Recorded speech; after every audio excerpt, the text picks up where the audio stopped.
ndugu zangu Waislamu wapenzi na wafuasi wa Bwana Mtume Muhammad sallallahu alayhi wasallam, ninakuhusieni pamoja na kuihusia nafsi yangu juu ya kumcha Allah jalla fi'ulah, na tufahamu ya kwamba ikiwa mwana wa Adam hakuwa tayari kuvaa vazi la ucha Mungu, basi hubadilika kuwa uchi hata kama amevaa mavazi. Na vazi bora kwa mtu ni kile kitendo cha kumcha na kumtii Mola wake. Na siku zote hakuna kheri kwa yoyote yule aliyekuwa tayari kumkera na kumudhi na kumuasi Mola wake.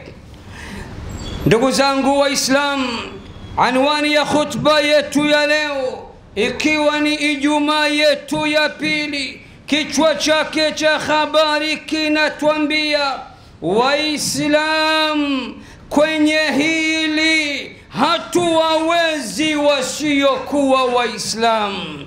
Waislamu kwenye hili hatuwawezi wasiokuwa Waislamu. Tangia Ijumaa iliyopita na leo tena ikiwa ni Ijumaa ya pili, bado ninaendelea kutaja, kuzungumzia, kusisitiza pungufu moja kubwa sana katika mapungufu yetu sisi Waislamu wa sasa, nami nikiwa miongoni mwao kama sio wa kwanza wao. Katika lipi ambalo hatuwawezi wasiokuwa Waislamu?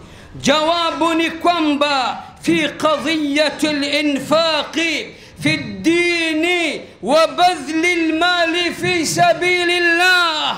حقيقة بلا يشك hatuwawezi wasiokuwa Waislamu katika masala mazima ya kutoa, masala mazima ya kutoa mali zetu katika kusukuma gurudumu la dini yetu, katika kupigania dini yetu. Hatuko tayari sisi kujitoa kimali katika kupigania dini yetu. Na leo kwa mara nyingine ninakariri na nitaendelea kukariri mara kwa mara, tena kwa kurudia ya kwamba sisi Waislamu kwanza dini yetu ni dini ya haki kabisa, ndio dini teule mbele ya Allah subhanahu wa ta'ala, ndio dini iliyo sahihi kabisa mbele ya Allah subhanahu wa ta'ala.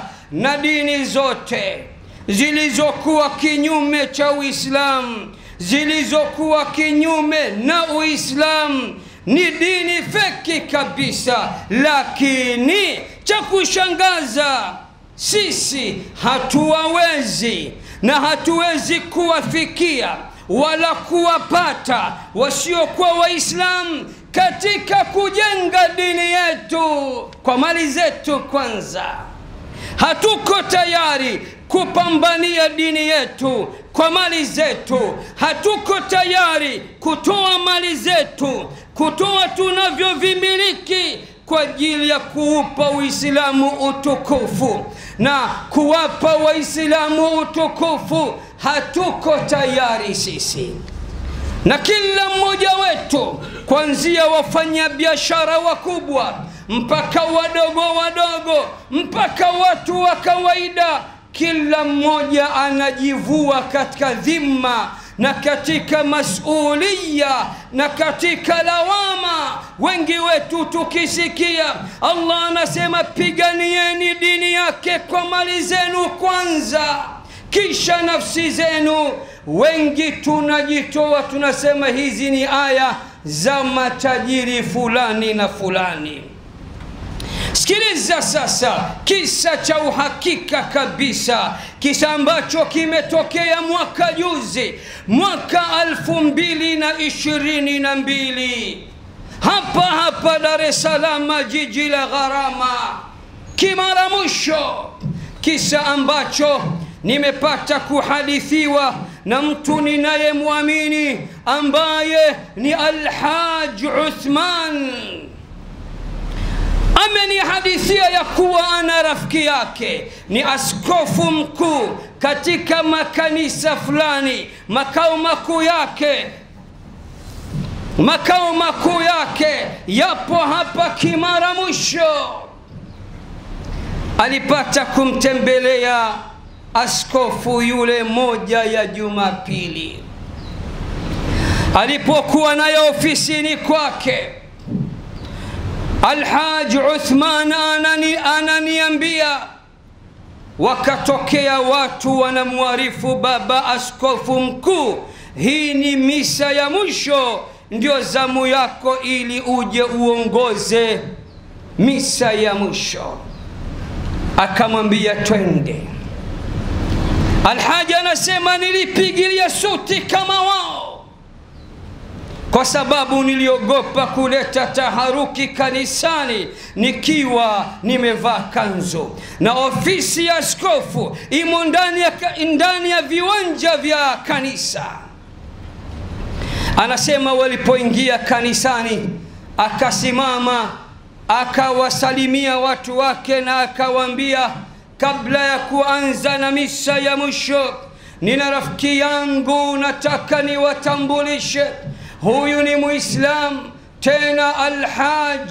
Akasimama akapunga mkono akasema, ni Muislamu huyu, na Uislamu haukatazi asiyekuwa Muislamu kuingia kanisani ikiwa kuna haja ya kufanya hivyo. Askofu anamwambia Alhaj Uthman, twende nikakuonyeshe tofauti baina ya Waislamu na Wakristo. Alipoanza kuhubiri, akaendesha misa yake, ikafika pahala alipokuwa mwisho, akawaambia watu wake, mimi baba askofu ninaishi kwenye nyumba ya kupanga. Ninamshukuru muumini fulani, hebu simama. Kasimama. Anasema amenipatia kiwanja kikubwa na kizuri Kigamboni. Nimekwisha anza ujenzi. Nimeshauriwa kwa nafasi yangu na aina ya wageni wanaonitembelea nijenge nyumba ya ghorofa. Msingi umekwisha anza ili tuweze kufunika jamvi ya msingi. Leo ninahitaji, huku ameshika bahasha 17 mkononi, ninahitaji majemedali 17 wenye milioni wajitokeze niwape wanavyopenda kutoa katika dini yao, namna wanavyopenda kusupport dini yao, namna wanavyoheshimu na kuwasikiliza viongozi wao. Yeye kataka watu 17, ngoma watu 21 wamefunga mstari. Akaanza kutoa bahasha ya kwanza, Bwana akubariki sana. Akamshika mkono, akamshika kichwa, akampa. Akatoa ya pili, akatoa hivyo mpaka bahasha ya 17. Wamesalia watu 4. Akawaambia, nyinyi Bwana awabariki sana, bakini na sadaka zenu, hakika kanisa inahitaji mengi, bakini nazo kama akiba, iko siku mtaitoa kwa njia ya Bwana. Maajabu.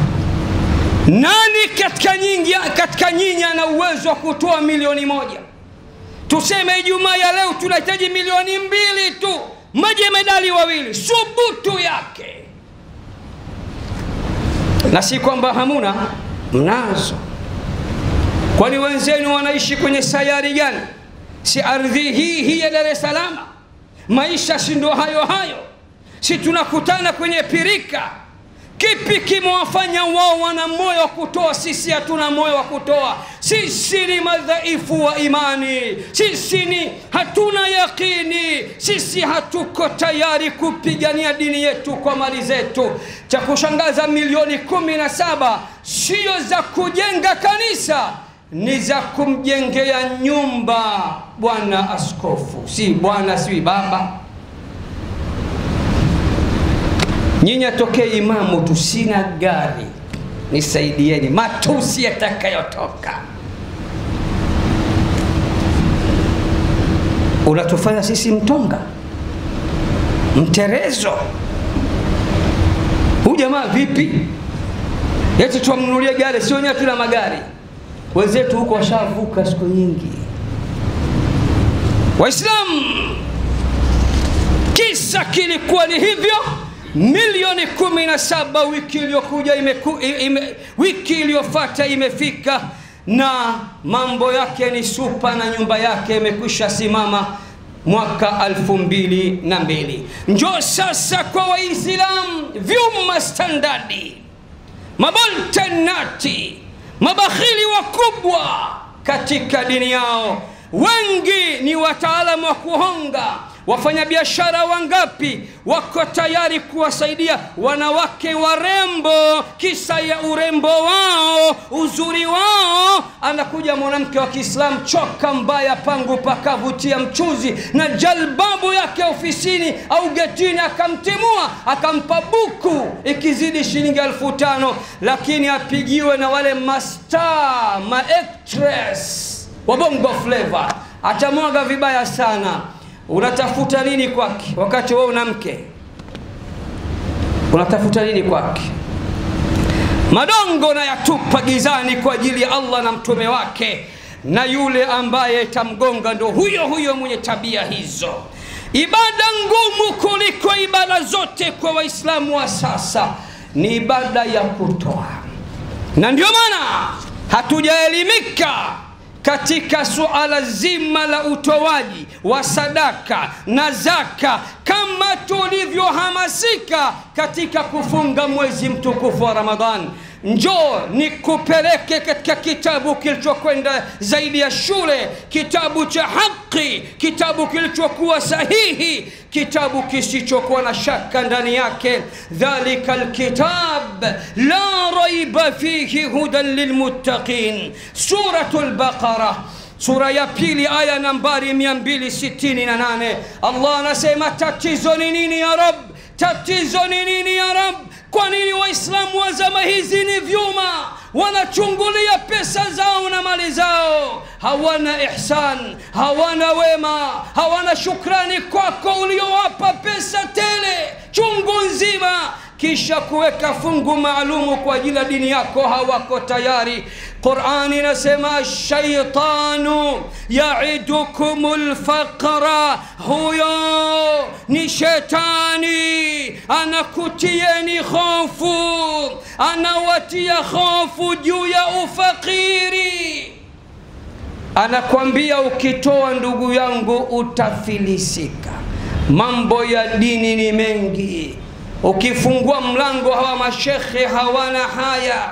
Leo huyu umemjengia msikiti, wataambiana kesho atakuja mwingine na project yake ya kidini. Usifanye hivyo babu, utafilisika. Lakini katika kuspend wewe mwenyewe, katika kubadilisha furniture za nyumbani kwako mwaka hadi mwaka, katika kubadilisha magari. Leo mfanya biashara wa Kiislamu ana gari la milioni 400, msikiti wa milioni 30 hajawahi kujenga maisha yake, na uwezo unamruhusu kufanya hivyo. Ubakhili huo. Na leo nitakupigeni na nondo za Qur'an namna ubakhili ulivyokuwa una madhara makubwa katika dini. Allah anasema, shaitanu ya'idukumul faqra, shetani anakutieni hofu juu ya ufakiri, juu ya kufilisika. Wallahu ya'idukum maghfiratan minhu wa fadla, ili hali Allah anakuahidini msamaha na fadhila kemkem, fadhila kede kede kutoka kwake. Wallahu wasi'un alim, na Allah ni mwenye wasaa mkubwa, tajiri mkubwa asiyefilisika, na mwenye ujuzi wa hali ya juu. Njoo sasa ewe bakhili, ewe chuma, ewe boltenati, njoo msikilize muumba wako, mtoa riziki zako, mlezi wako na Mola wako anavyokuambia katika sura ya 3 Alu Imran aya nambari 180. Allah anasema wala yahsabanna alladhina yabkhaluna bima atahumullahu min fadlihi huwa khayran lahum, na wala wasije wakadhani wale wanaofanya ubakhili juu ya yale aliyowapa Allah kutokana na fadhila zake, kufanya kwao ubakhili huo ni kheri kwao, wasije wakadhani hivyo. Kumbe ni nini ya Allah? Bal huwa sharrun lahum, bali kuzichungulia kwao, uvyuma wao, ubakhili wao juu ya yale aliyowapa Allah ni shari kwao, ni shari kwao. Kama hilo halitoshi, sayutawaquna ma bakhilu bihi yawma alqiyama, watakuja kufungwa kongwa za yale walioyafanyia ubakhili siku ya kiyama. Nini maana yake? Maana yake mali zao zitakusanywa, makontena yao, dola zao, pesa zao, majumba yao, uwekezaji wao, magari yao, kila wanavyovimiliki Allah anasema atavileta siku ya kiyama, atawafunga nazo shingoni, shingo limeinama hivi.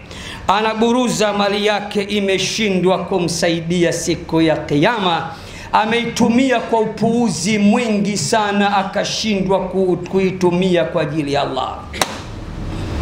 Habari ndio hiyo.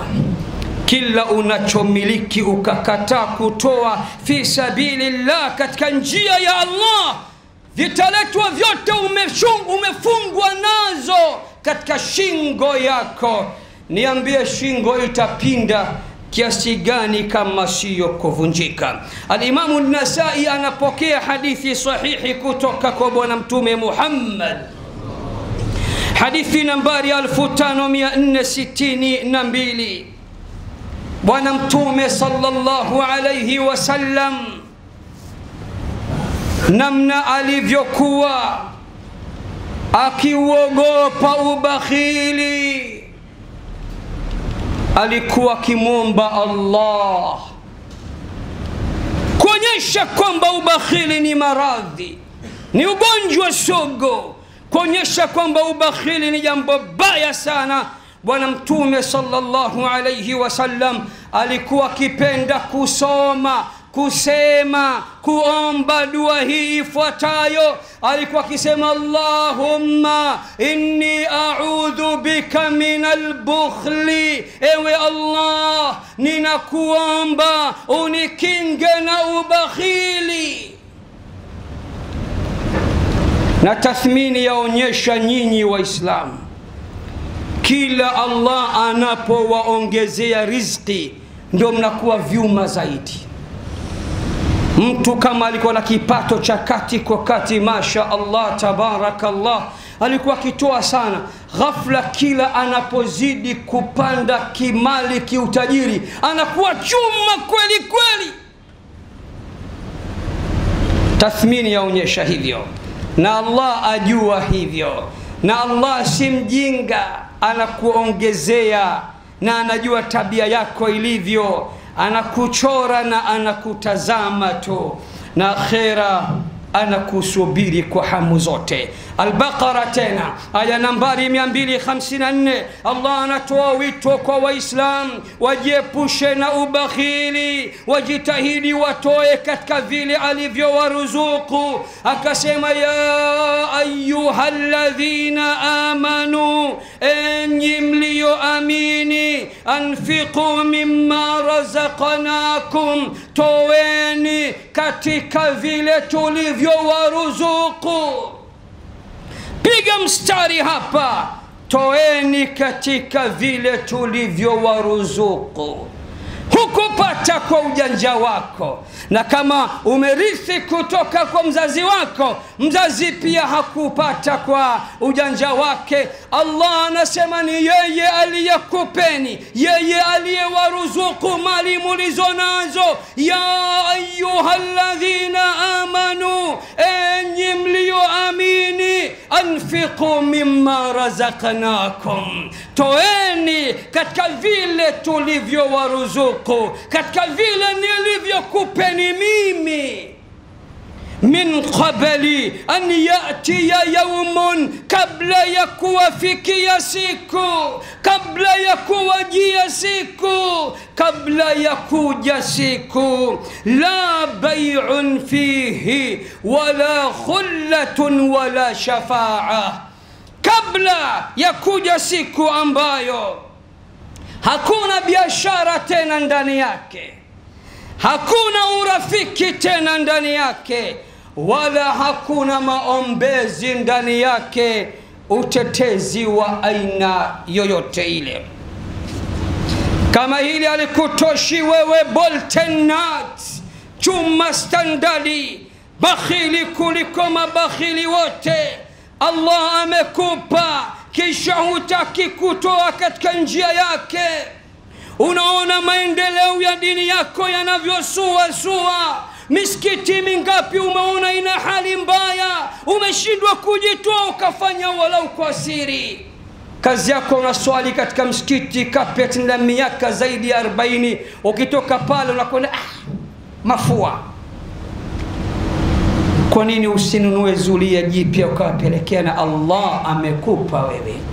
Allah anasema sasa katika sura ya 9, suratu Tauba aya nambari 34-35. Suratu Tauba kwa taarifa yako inafahamika kwa jina lifuatalo. Jina gani? Linaitwaje? Na kwa nini linaitwa hivyo? Na Allah kasemaje katika sura hii ya At-Tauba? Aqulu ma tasma'un wa astaghfirullaha li wa lakum fastaghfiruhu innahu huwal ghafurur rahim wa huwal barrul karim. Lillahi rabbil alamin wa ashhadu an la ilaha illa Allah waliyyus salihin وأشهد أن سيدنا محمدًا صلى الله عليه وعلى آله وصحبه أجمعين. وارحم الله مشايخنا ووالدينا وأمواتنا وأموات المسلمين أجمعين. آمين يا رب العالمين.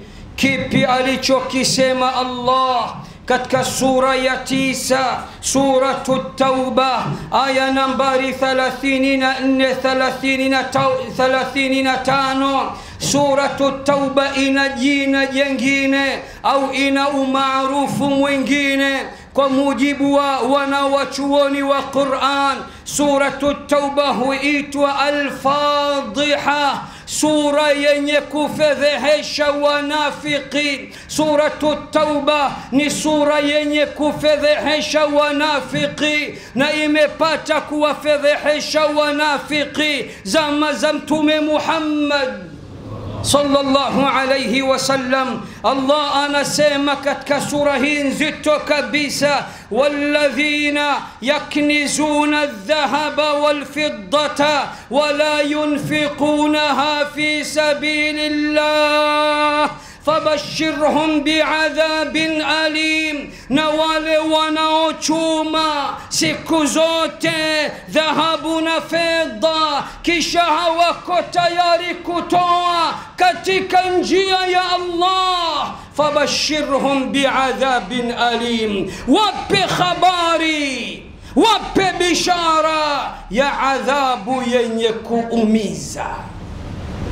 Hilo halitoshi sasa. Allah anasema vyote mlivyovichuma, vyote walivyovichuma, kisha hawataki kuvitoa katika njia yake, katika dini yake, katika da'wa yake. Allah anasema yauma yuhma alaiha fi nari jahannam, mali zao zitakusanywa siku ya kiyama kisha kupashwa moto katika moto wa jahannam. Fatukwa biha jibahuhum, mali zao zitabadilika, zitageuka kama mithili ya pasi ya moto. Fatukwa biha jibahuhum, watapigwa nazo pasi usoni, paji la uso. Wajibahuhum, fatukwa biha jibahuhum, watapigwa nazo pasi ya moto kabisa katika paji zao za uso. Wajunubuhum, na mbavu zao upande huu. Wadhuhuruhum, na migongo yao. Mabakhili, vyuma, mikono ya birika, wenye kuchungulia mali utaziacha kama zilivyo. Allah anakuambia kila ulichokichuma kisha ukawa mzito kukitoa katika njia yake, mali ile italetwa siku ya kiyama ikiwa imekwisha pashwa katika moto wa jahannam, imekwisha badilika ikawa sawa na pasi ya moto, tena nyekundu kweli kweli. Utapigwa nayo pasi wapi? Paji la uso. Kwa nini? Kwa sababu akikujia mtu na jambo la kheri unakunja uso. Kasha kuja mapema na kanzu yake ile kwenye kamera, mashea wa hawaji ila wakiwa na mambo yao, unaanza kukunja uso. Uso wa kazi ule unaanza kupigwa pasi kwa mali yako ndani ya moto wa jahannam. Kama hilo alitoshi ubavu wako, maana yake umemsikiliza kisha ukampuuza, ukampa ubavu, kisha mgongo ambao umempa na ukajiondokea, mgongo wako utapigwa pasi na kunyoshwa. Qur'ani hiyo si maneno yangu babu. At-Tauba 34-35. Waislam, katika sura hiyo ya At-Tauba aya nambari 75, Allah anatuambia hali halisi ya wanafiki. Tega sikio ya moyo kabla ya sikio la kichwa. Nyazime moyo wako, akili yako, fikra zako, usitoke nje ya khutba. Msikilize Mola wako anavyokupa picha halisi ya wanafiki. Zama za Bwana Mtume Muhammad,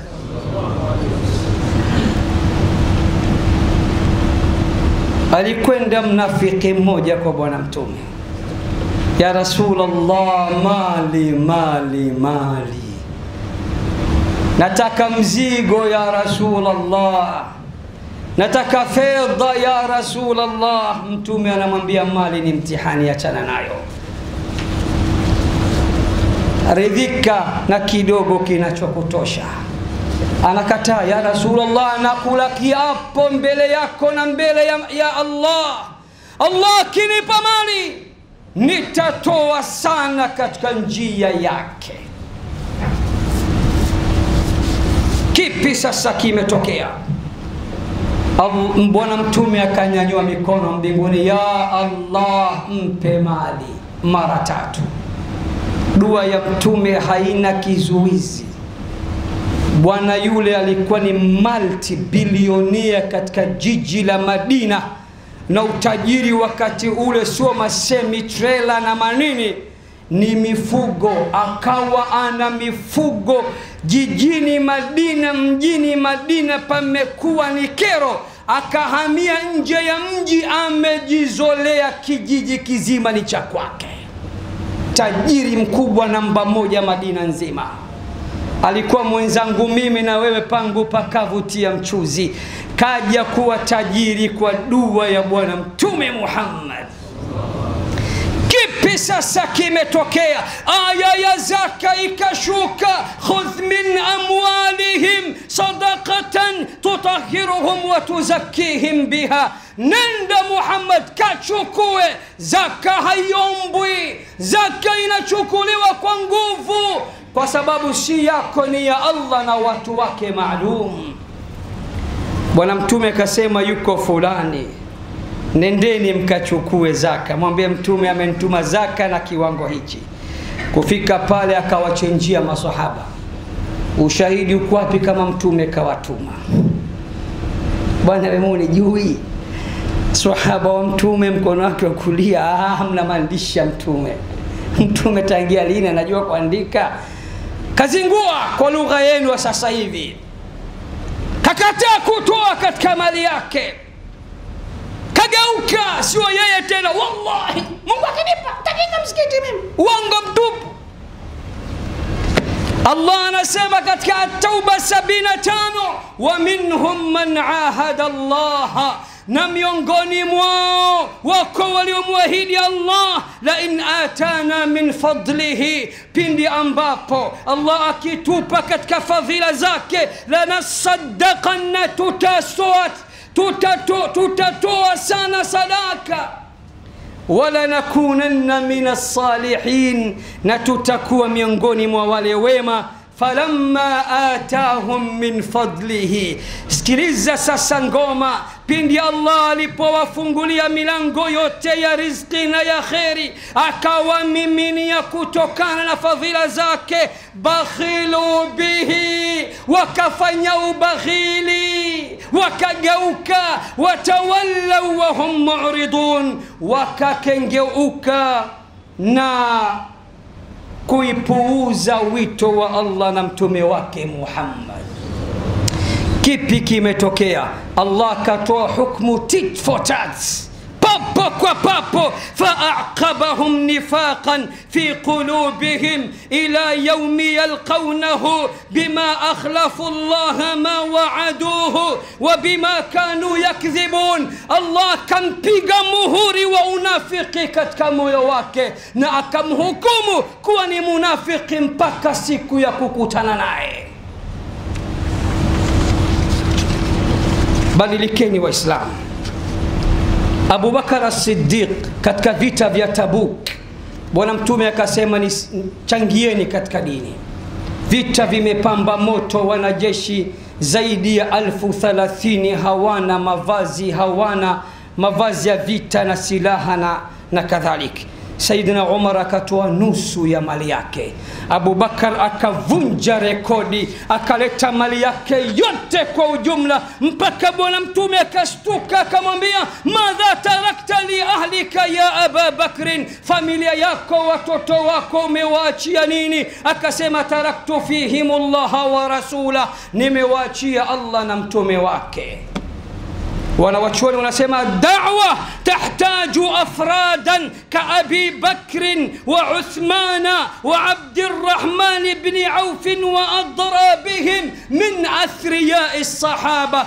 Da'wa ya Kiislam inahitaji watu kama Abu Bakar, kama Uthman, kama Abdurrahman ibn Auf na wengine wenye mfano wa wao katika wale ambao Allah amewapa mali. Leo tukifanya tuharambe, Waislamu kulia, wasiokuwa Waislamu kushoto, nani atachangia pesa nyingi? Watatupiga baula kisigino. Na ndio maana nikasema leo kwenye hili hatuwapati wasiokuwa Waislamu, hatuwawezi wasiokuwa Waislamu. Nini tatizo? Hatuna imani, hatuna yakini, tunaipenda sana dunia kuliko akhera. Tunadhani mali tutazikwa nazo. Utaziacha babu, watoto wako watampaka, watarogana kutokana na kile ulichowaachia. Msikilize bwana mtume Muhammad, mswalie bwana mtume Muhammad. Bwana mtume anasema, la yajtami'u shuhun wa imanun fi qalbi rajulin muslim.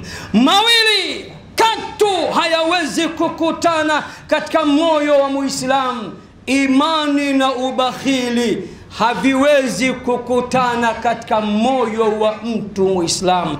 Lazima moja litoweke, na kwa bahati mbaya lililotoweka ni imani, ubakhili ukabakia kwetu. Bwana Mtume anasema iyakum washuh, jepusheni na ubakhili, fa innama ahlaka man kana qablakum, kwani ubakhili umepata kuwaangamiza na kuwateketeza waliokuwa kabla yenu. Khutba yangu naihitimisha kwa ziara aliyopata kunitembelea mmoja ya mawaziri wa serikali ya awamu ya 5, tena si Muislamu. Na apa kwa Allah Ar-Rahman allama al-Quran, ninachokisema ni sahihi kwa asilimia zote, na kama kuna pahala nitaongeza chumvi au pilipili, Allah anihukumu duniani hadi akhera. Moja ya mawaziri, tena si Muislam, alipata kunitembelea hadi ofisini kwangu katika serikali ya awamu ya 5. Sina haja kumtaja jina. Tena nakumbuka alivonijia, alinipigia Punjabi zile za Kipakistan, nusu kanzu na suruali yake. Alipoingia, baada ya salamu na stori za hapa na pale, kanishika mkono kwa mara ya pili, akaniambia aisee, hongera sana. Nikamwambia kwa yapi mheshimiwa? Akasema nimeingia hapa nimekuta una shule kubwa. Ninanukuu kama alivyosema, shule si yangu, ni ya bodi ya taasisi. Nikamwambia nashukuru. Akaniambia leo naomba nikupe siri. Amesema sisi tunajua kwamba wafanya biashara asilimia zaidi ya 90 katika nchi hii ni Waislamu. Wallahi kanipa mifano miwili na nazitaja kama alivyoniambia. Mifano miwili na vitaja kama alivyoniambia. Akaniambia sheli zote zilizokuwa Tanzania wamiliki wake asilimia 99.9 ni Waislamu. Simama barabara ya Morogoro Road kwenda mikoani, lori zote za Waislamu. Nikamwambia unajuaje? Akasema mimi ni kiongozi wa serikali. Tunajua, lakini usipate tabu shekishki. Angalia hizo semi zimeandikwa nini? Mashaallah, hadha min fadli rabbi ya Waislamu. Kisha kanambia Mungu hajawafungua kupigania, Mungu hajawafungua katika sekta ya elimu kama alivyowafungua katika sekta ya biashara. Akanambia Waislamu mko nyuma sana katika elimu na katika vituo vya elimu, na ndio maana na appreciate na kupa mkono. Sikutegemea ningekukuta eneo hili mna shule kubwa tena ya gorofa. Achana na mambo ya shule ya. Chukua kauli yake tu kwamba wafanya biashara asilimia zaidi ya 90 ni Waislamu. Chukua kauli yake Mungu alivyowafungua katika sekta ya biashara, angewafungua katika sekta ya elimu. Mkawekeza katika elimu, vyuo, mkaweka mashule manini, mngetupiga bao vibaya sana. Yale maneno sijasahau, sitosahau mpaka nakufa. Ni ushuhuda wa serikali yenyewe. Ni kurudisha nyuma awamu ya 5, Benjamin William Mkapa hayati, wakati anatupa Waislamu majengo ya Muslim University of Morogoro MUM, majengo yalikuwa ya UNESCO chini ya serikali, akasema leo nakupeni majengo Waislamu, hamuna chuo kikuu hata kimoja. Kisha akasema natoa wito kwa Waislamu, wafanya biashara wakubwa wa kwa asilimia zote katika nchini Waislamu, msihofu, msiogope, saidieni chuo chenu hichi. Ikiwa hivi ndivyo ilivyo, geuza shilingi upande wa pili, hawatucheki wanatucheka kwamba wajamaa kwa lugha nyepesi ya Kizaramu, nani kawaroga? Mbona misikiti yao ina hali mbaya, shule zao zina hali mbaya, madrasa zao zina hali mbaya, watu wao wana hali mbaya, zaka zao wanazipeleka wapi? Mbona hawaendelezi dini yao? Mbona hawafanyi maendeleo makubwa katika dini? Tunachekwa. Na ndio maana nimekuja na khutba ya pili inayosema Waislamu kwenye hili hatuwawezi wasiokuwa Waislamu. Lengo la khutba zote mbili ni wazindue walioghafilika, ni waamshe waliolala, ni wastue wale ambao ni mabakhili. Badilikeni, isaidieni dini yenu. Kila mmoja wetu atakuja kusimamishwa katika mahakama kuu ya Allah jalla fi ula. Kwa kumalizia suratu Safat aya nambari 24, Allah anasema waqifuhum, waqifuhum, leo wasimamisheni mmoja mmoja, innahum mas'ulun, hakika yao ni wenye kuulizwa. Ukae ukifahamu sote tutaulizwa nini tulichoufanyia Uislamu na Waislamu kwa ujumla. Allahumma ij'al jam'ana hadha jam'an marhuman واجعل تفرقه من بعده تفرقا معصوما. أصلح ذات بيننا وألف بين قلوبنا. ردنا إليك ردا جميلا. اللهم اهدنا واهد بنا. اللهم صل وسلم على سيدنا محمد وعلى آل محمد كما صليت على إبراهيم وعلى آل إبراهيم إنك حميد مجيد. وبارك اللهم على محمد وعلى آل محمد كما باركت على إبراهيم وعلى آل إبراهيم في العالمين إنك حميد مجيد. سبحان